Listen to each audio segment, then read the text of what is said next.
Hey guys, what's up? Silver Dave here. And today I want to talk about a subject. I want to talk to you about money printing and why money printing can't boost an economy and bring it back to life by itself. So let's find out why money printing doesn't work.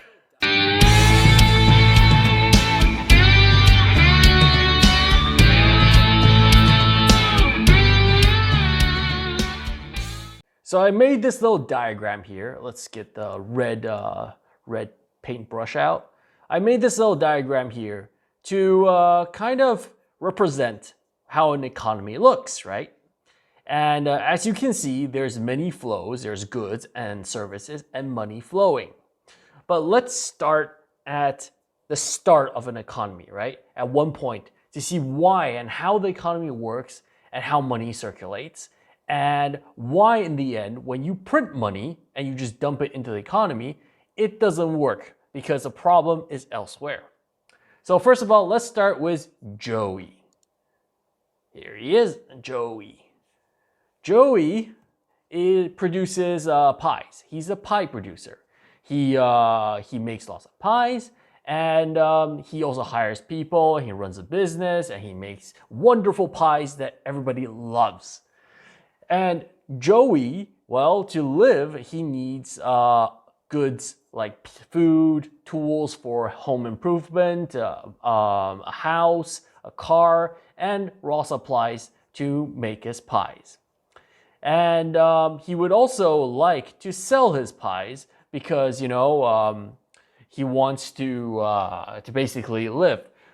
If we have a closed economy where we don't have money, so we take out all the money from the equation here, Joey would actually have to use his pies and barter for things at the market. But since we have an economy and we have money, it makes things a little bit easier. Joey can choose to take his pies, sell it onto the market, right? He still has to go to the market. You have to realize that Joey isn't able to sell worldwide to every single customer because in order to sell to all your customers, let's say across the whole United States, Joey himself doesn't have the capacity to do it. He needs to go through a distributor. So in a sense, that's also a market, a bigger market. In exchange for selling his pies, Joey gets money, right? And with that money, Joey can go to the market. He can go to like Costco or Walmart, and he can buy or some wholesalers of farm goods such as apples, and buy the raw supplies he needs to keep running his business, and also the supplies he needs to live, like shelter, a home, a car, food, and tools.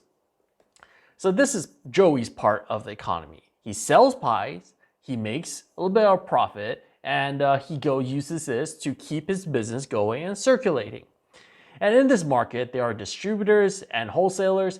They buy what Joey sells, and they put it onto display at a Walmart or something, and people who earn money in the overall economy can come and buy pies, right? They like pies, the pies taste great, and they put money back into the system, and money goes back into this system, so the distributors have money, so when Joey comes again to sell his pies, they can pay him for pies. They can also pay John. John is a producer of apples. John produces apples that eventually reach Joey. Now, John also makes a bunch of apples. He does pretty much the same thing as Joe. He produces apples, he sells them to the market, and then in this market, this is what we call a B2B relationship, right? John and Joey never interact with the end consumer. They interact with the intermediary business that's responsible for the distribution of goods. And John and Joey, they're indirectly interacting through this intermediary. Sometimes Joey might actually contact John, but most of the cases, Joey buys from a wholesaler who sells him John's apples. And John, to make his life easier, he sells his apple to the wholesaler because then he can sell a lot of apples and get all of his stock, into the market before they perish. And that's important for him because apples, well, they don't stay fresh forever. So the middleman is extremely important in the overall economy. And the middleman has a lot of bargaining power in an overall economy. And these middlemen, well, They are your big businesses. These are very big businesses, some of the wealthiest businesses in the country. These middlemen you can think of are the Amazons, Walmarts, I don't know, maybe Cargill for agriculture. There's different food processing plants. Anyways, these middlemen are very, very important for the economy to run, and they make quite a nice margin too, compared to what Joey and John make. You can imagine that Joey, when he sells his pie to as a wholesale sale to the distributor, he's not paid very much per pie.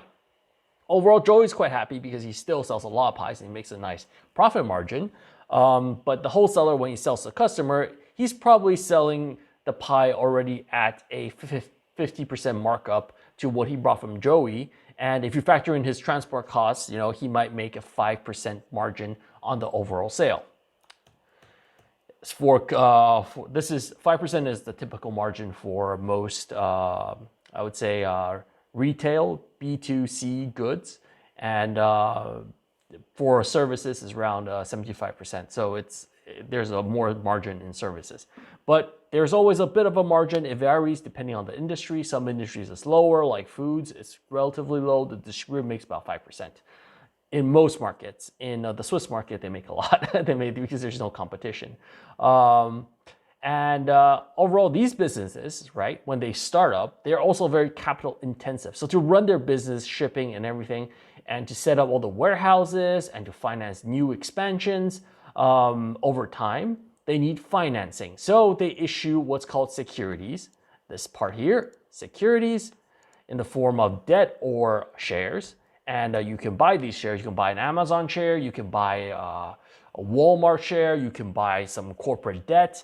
Or they go to the bank and get loans, and they give collateral, which is also a security, which is just not traded on the open market. But either way, they issue securities. In exchange, they get cash to do further expansions. Imagine they had 3 warehouses before, right? Now they're like, okay, Joey is selling more pies because he's got more money. He can hire more helpers. Now he's got before he used to sell 2 pies, now he's selling 3. We need 4 warehouses to store these pies, and we need to also hire more people to distribute this stuff to the actual grocery, and so people can go buy it. So we need more warehouses and expansion. And in an economy, this actually does something that's called inflation. It causes a small amount of inflation because you're expanding, there's more demand. Joey's they're like, oh yeah, there's more people actually buying. They're really happy. The overall economy is doing well. They want more pies. Joey, can you make 5 pies this time? Joey's like, yeah, but 5 pies is kind of hard for me to make because I need to hire new people. 5 pies is going to cost you a little bit more. And then the business is like, okay, we know we can sell it anyways and we'll make a profit margin. There's a lot of demand for it. Let's also so make us the 5 pies. They issue securities. The investors are happy to actually invest in these securities because they know that demand is growing, and then individuals are actually going to buy pies, and the businesses grow. So the value of the equity will grow with it. Now let's imagine that something terrible happens and there is a pandemic, right? And people start losing jobs because businesses are closing. Let's say restaurants are closing. People are going less on vacation. They decide to consume less. They're like, oh, we don't travel so much anymore. So let's get rid of our large car, and we're going to put off some home improvement. We're also going to tighten our budget. We're going to have less of these premium pies, and then we're going to also eat less apples because we got less money. Let's say one of these people got laid off, so there's less money overall in the system for them to give. So they're like, okay, let's buy more. We're not able to buy as many goods, right? And so they go to the markets and they buy less goods. And what happens? Well, there's less money. There's so much less money. And the businesses in the middle, they're like, oh crap, we have all these warehouses and we only make 5% margin, for example, on food stuff. There's no way we can sustain our costs. yeah, we are going to start making cuts and we are selling less stuff. So there's no point in us paying Joey so much for his pies. We're going to tell Joey, look, we can't order as many pies. We can only order like one pie this year, and you're going to get much less, right? So Joey orders much less pie. He's selling much less pies. And Joey's like, oh crap, I'm selling much less pies. Well, okay, well, I need to, I'm going to make less pies. I'm going to hire less people. So I'm also trying to make some savings here. I'm going to spend less. And yeah, I'm also not going to travel around this year. I'm also not going to do a lot of home improvements. And I'm not going to eat some fancy meals anymore. And yeah, I'm going to also buy less raw materials and apples. And you know what? My business is going to survive, but I'm being cautious and things might turn well. But the fact is, he's also going to spend less into the market, right? And on the other side, like the other business dealing with John, he sees that the demand for apples are less, right? There's less people buying apples. Joey's also buying less apples. He's like, oh crap. Well, John, I'm sorry. I'm gonna have to buy less of your apples, man. There's like less demand for apples and people are losing their jobs. There's a pandemic, things are closing down. And John's like, oh, that's so sad. That's so terrible. I'm sorry about it. And so John also gets less apples. He's like, okay, I'm going to start putting off home improvement. I'm going to put off car buying. I'm going to pay less money into the economy. And yeah, and I might have less money. I'll have to dip into my savings. So he's dipping into his savings to pay his mortgage. And overall, then these businesses are like, okay, now we've got too many warehouses for all the stuff this economy. We have all these loans. Well, what do we do? Well, we can choose to maybe default on some of these loans. We can try to like sell off some of these warehouses. They've been built. If we try to sell it off in this like pandemic, we're not going to get a good price, but we might need to do it for survival. So some of them are like, okay, let's try and sell off some of these warehouses.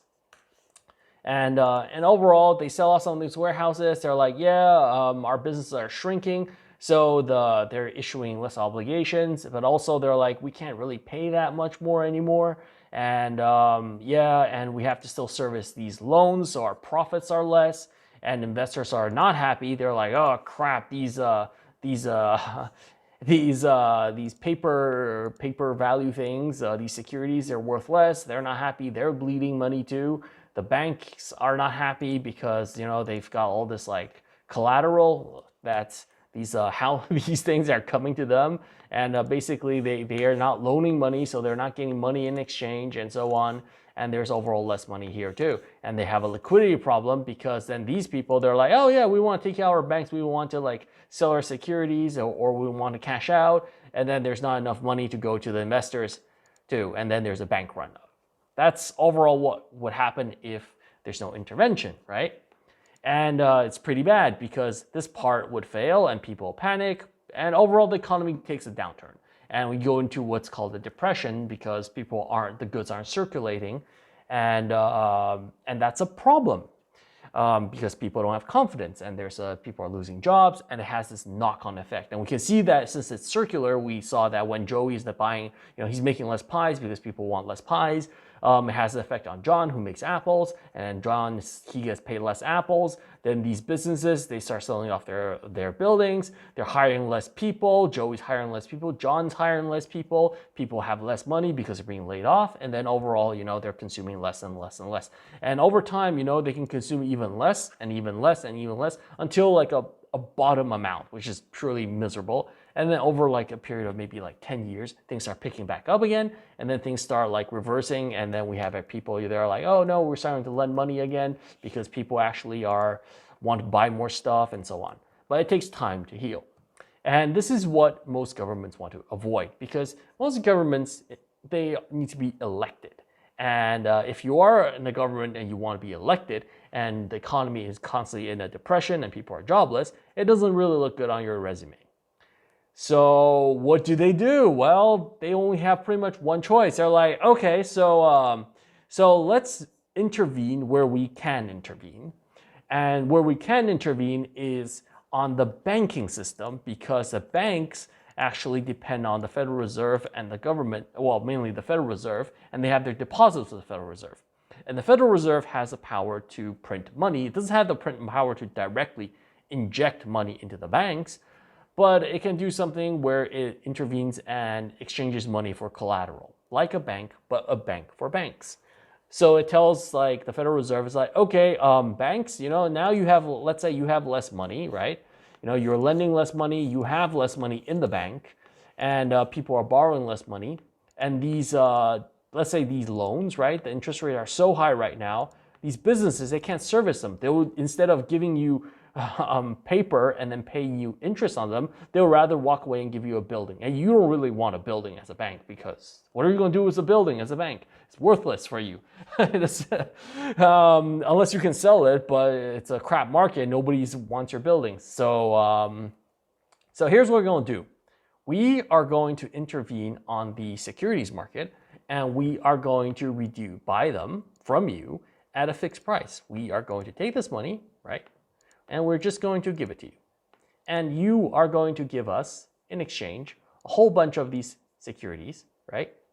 These debts, and voila. And then all of a sudden, your businesses, they can keep their warehouses. You're like, yay, part of the problem solved. But wait, what didn't we solve? Well, the goods still aren't flowing, right? The goods are not still flowing. I mean, the warehouses are there, they're just empty, but you still need the goods to flow. You need these people who are employed to be able to buy money, to spend and have confidence, and to spend money on goods and things. You're like, okay, well, it's been like, almost a year, and they've already reduced their income by like 50%, and I think the average debt in the US per person is somewhere around close to, I think it's around 10,000 or something. Personal, like there's at least on average a $5,000 personal expenditure debt. We're like, whoa, that's a lot. I'm counting like also student loans and stuff. I think on average it's close to like 10,000. And then there's interest payments on top of that, and mortgages, and also rent. And I think rent on average is $1,500. So let's say it's over the course of a year. These people have over $30,000 of debt, and they are not going to buy things with $30,000 of debt. They're going to buy the bare minimum to live, what they need, the bare essentials. But even if you let these businesses keep their buildings, they're like, yeah, but we don't see any real demand. So Joey and John, we can't really buy more apples or pies. But like our CEOs like getting paid, so we want to use this new money we got from selling our securities to the banks and which ended up in the Federal Reserve. We are gonna go and use this, like why I say it's back in the Federal Reserve, because the Federal Reserve is buying mortgage-backed securities, which is essentially what these guys are issuing, right? And especially commercially mortgage-backed securities. We are going to use this, and we are going to buy back some of our own shares into the financial market, so our investors are happy, and they don't bail on us and flee with even more money, which will make our stocks tank, and we can borrow less money from the banks if our company is worth nothing on paper. They're like, okay, so we're going to do that. And still, the economy is not circulating. The stock market is doing okay in the short term, and the velocity of money is still low. So what must the government do next? The government's like, okay, we've got another pile of cash. Let's try and do physical stimulus and stimulate the consumers and be like, okay, we're going to give you guys, you're a lot, so each one of you gets like somewhere between 600 and 2,000, whatever is in the end they're going to get. And go ahead, we're going to give you this money and be confident and spend back in the market. Now, that could work if people were simply indebted. It would give a boost to the economy because they got $2,000 and they're working. The problem is people aren't working. Not because they're being paid money or anything like that. It's simply because, John and Joey, they're like, yeah, but even if we make all of these apples and everything, there's still like, a pandemic going on, and we see restaurants are closed and so on, and we want to be careful, right? We don't want our business to go bust, and we don't want to go bust ourselves. So we're going to save still a little bit. We're not going to expand our businesses so much, and so we're not going to produce so much. So now you've got another problem. So what do? Well, you might need to issue even more money, right? Well, let's copy paste this, and you're like, okay, we're going to do more stimulus from the government. We need to give John money. We need to give Joey money, and we need to and maybe that'll work. Well, maybe that would work depending on how much. And this is the point I want to get to. There is a very well-known phenomenon in economics, and it's been proven time over and time over, is that people look, especially in behavioral economics, that people look into the future, right? They look into the future for their personal expenses, and if they have debt and they have stimulus today and they don't have a job, they won't spend that money. It's kind of like obvious, you're like, wow, Captain Obvious. Yeah, if people are indebted and you give them money, but they don't have a job, they're not going to spend that money. They're going to spend the bare minimum. Like if they have to live, eat, and maybe like have shelter, they might spend a little bit on that, but the rest they're not going to spend because they've got next month coming up.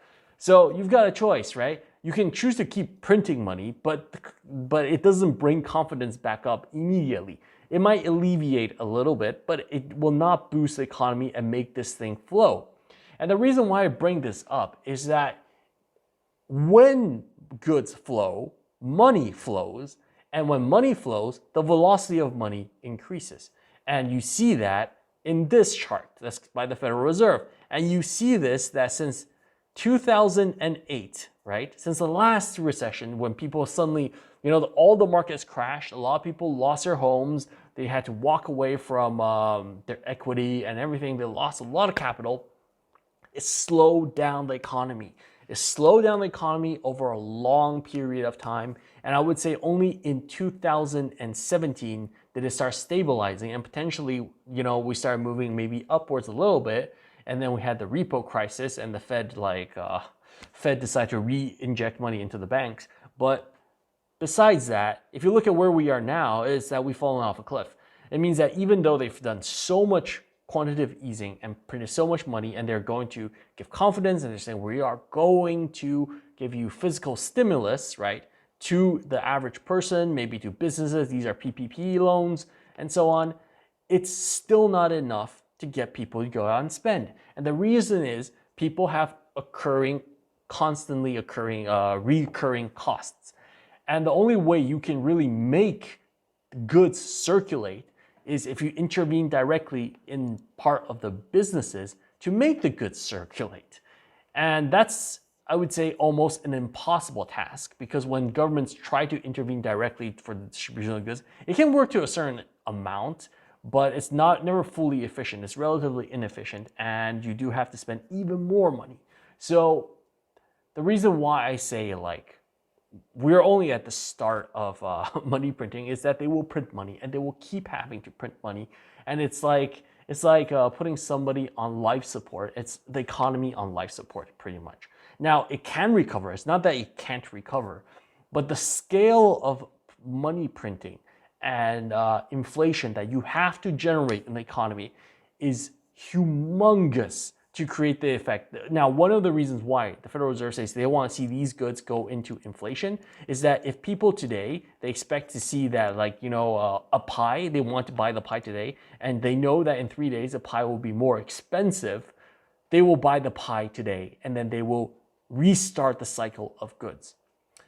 But you cannot get inflation if people don't have if people are scared and they start saving the money you give them, and or they use it to pay down debt, or they use it to put it onto the stock market. Let's say Joey, he's got PPE money. He's like, yeah, but if I make more pies, I know people won't buy pies. And John's in the same boat. He's like, yeah, I know people won't buy pies. Maybe it's better I buy some Bitcoin, just for safety. And John's like, oh, maybe I should buy some Bitcoin and gold. And everybody's pouring into these protection assets. And this is something that the Federal Reserve doesn't want, but they ultimately have no control over. And there's no good policy. It's just right now, it's just you only have bad choices, right? You've got a bunch of bad choices to make. there is one way that is possible, but it's very controversial, and that's called helicopter dropping. That's why we have a little plane, is that the government just helicopter drops money randomly into the economy onto consumers directly. You just go and you just pump money into their hands. And the government subsidizes John and Joey and asks them to mass produce goods so that goods flow into the markets and that the markets are well flush with goods, and that people start spending again, right? They're confident. They're like, okay, we don't see hyperinflation, but it's good. We're spending money. We're able to pay mortgages. And then the goods market starts slowly building up. And then we start reversing the whole thing. And then we start getting, goods flowing back into the economy and everybody's happy. But just printing money, it's not possible to do that. If you just print money, you will just get to the phase where everybody has a lot of money and they will act in a protective manner as long as they don't have confidence in the overall market. And just printing money and dumping money tends to actually, over time, we've seen in many economies, such as the economy of Japan, right? In the 90s, this is exactly what they did, is that they did a lot of money printing and it didn't work. And you're like, why didn't it work? Because people didn't have confidence. People were scared. They wanted to be protective. They bought real estate. They went and bought gold. That's why there's a tax on gold in Japan. That's why they have stagflation, that inflation of assets, a lot of inflation of assets. At one point, Tokyo was worth more than the whole, I think it was a park in the Imperial Palace in Tokyo was worth the whole land of California. It made no sense. It was like completely insane. That's like if you own all of Bitcoin, right? And it's $40,000 per Bitcoin, you could buy like a whole country. That's insane. That it's not worth a whole country. Think about that. So people just jump into protection assets, and they're like, yeah, because there's going to be crazy money printing, and we need to protect ourselves. And it's very normal and psychological. It's not a question about how much money. It's not something the Federal Reserve can solve. That's why the Federal Reserve comes out and Jerome Powell was like, we did our job. We give everybody money. Now it's your turn as a government to give everybody confidence. And he's like, that's why we recommend fiscal stimulus. But what he really means is like, make people confident enough that, they can rely on you, so they go out and spend money so that the economy starts circulating anymore. Because right now we see the velocity of money and it's been falling off a cliff. So we did our job, you do your job.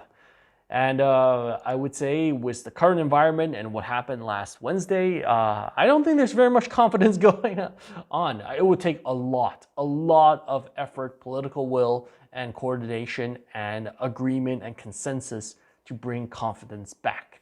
And it's hard. I don't know like if that's going to come. And that's something that a lot of investors don't like. That's why investors might still, for a long time, pile into assets in protectional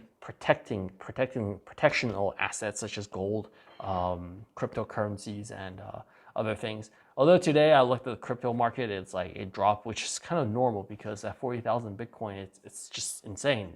It's just insane valuations. The stock market is also red. Everything's a little bit red today. I think people are on the jitters about what to expect from the speech. I'm doing this before Trump speaks, so I think investors are worried about what might happen next in the United States. I bought some more gold recently, but this is not financial advice. I don't recommend you go out and just dump money into gold, but I did buy gold. And I'm going to get one Krugerrand. I didn't buy a sovereign. I bought a one Krugerrand coin. They were on sale. I was like, oh, okay, I'll buy a Krugerrand. It's interesting times. I might buy some silver. Has dropped a bit. I'm like, well, I might buy some more silver. I'll see what's on sale and what's on offer. Maybe it could be quite interesting to pick up some more silver too. Thank you very much for watching. If you like the content, click the like button, click the subscribe button. And this is Dave. I'll try to make more content like this. I've seen that people have been watching more of these type of sort of cartoon infographic content that talks about stacking and that talks about a little bit of the economics behind why it's good to stack. And And yeah, so if you like the video, again, click like, subscribe, helps me out a lot. And thank you very much for watching. This is Dave out.